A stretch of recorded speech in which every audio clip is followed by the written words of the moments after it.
In the first portion of the book of Exodus, we are introduced to Moshe, to Moses, who will be the deliverer of the Jewish people from Egypt, who will be the one who receives the tablets of the law from God at the Sinai revelation, and indeed, who is the person, really the only person, called by the Bible the man of God.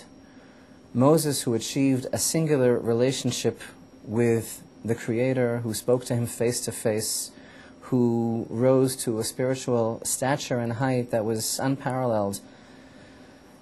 What do we know about Moses, and how did he achieve this great level?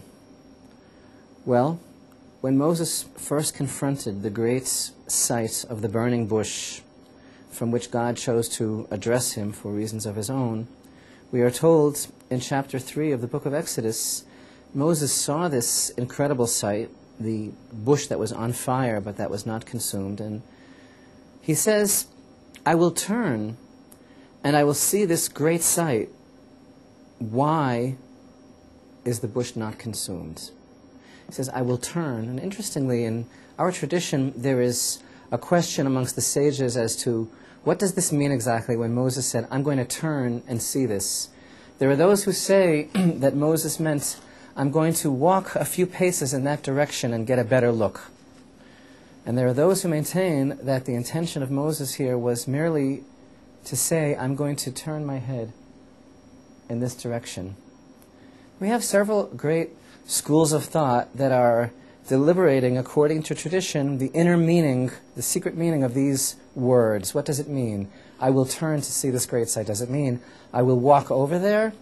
Or does it mean I will simply turn and get a better look? The point here is actually quite amazing, because whether Moses actually walked 6 feet in the direction of the bush, or whether all he did was turn his head a little bit to get a better look, it's really the same thing. The point is, he took a very small step, but it was of his own initiative. He made some move. God was trying to get his attention, just as he tries to get all of our attention all the time through everyday things of life. And the question is, are we awake? Are we responsive? Do we want to know the truth that he is literally beckoning to us through the burning bushes of our lives, the stuff of our lives? And the point here, what our great sages are actually deliberating, is not whether or not he walked in that direction or whether he craned his neck.